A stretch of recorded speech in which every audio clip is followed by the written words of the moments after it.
आपण भेटणार आहोत हरिभक्तपरायण शास्त्री महाराज. महाराज, आपण मला सांगा, ही जे गोसुधारित शेती आहे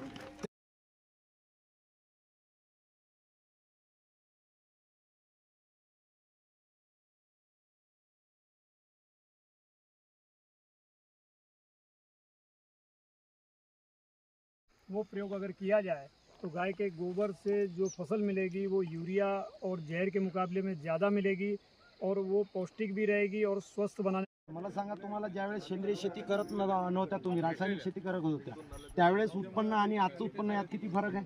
बराच फरक पडला सर. पहिले कमी महाराष्ट्र शासनाकडून नाहीये, पण आम्ही समूहात असल्यामुळे आम्हाला त्याचा फायदा झालेला आहे. पण महाराष्ट्र सरकार तर म्हणतो की सेंद्रिय शेतीकडे वळा.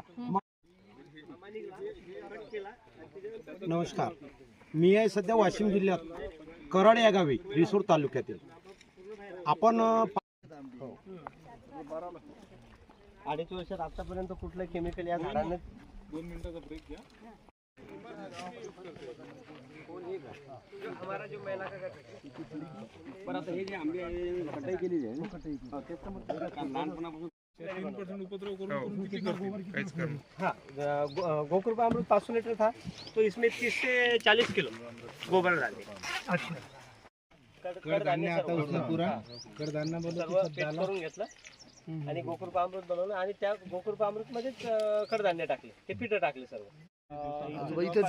कांदा आहे कोणाचा? इथेच आहे ना, परत आपला याचा आहे ना, माणिकरावचा कांदा आहे ना, वरी कसा आहे तो काका? कसा आहे? याच्याविषयी थोडा हलका आहे.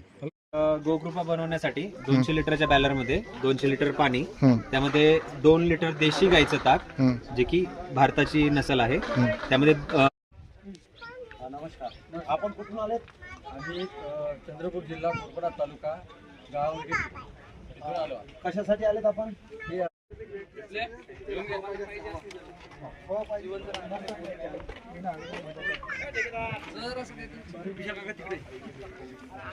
गोकृपा अमृतचं बिरजन आहे. जसं मी आपल्याला सांगितलं, बन्सीगिर गोशाळा अहमदाबाद गोपालभाई सुतारी यांना विविध प्रकारचे प्रयोग 8-10 वर्ष करून याची निर्मिती केली. याच्या 100 स्टँडर्डची पण घ्या, महाराजांची पण घ्या, यांच्यापैकी घ्या. नाही तुम्ही कार्यक्रम काय होता? पतले पतले वा.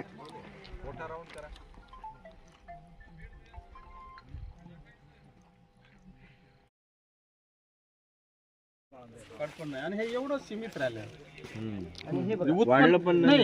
हे कोणी डोक्यात टाकलं की केमिकल टाकल्याने किंवा रासायनिक शेतीने उत्पन्न जास्त नाही.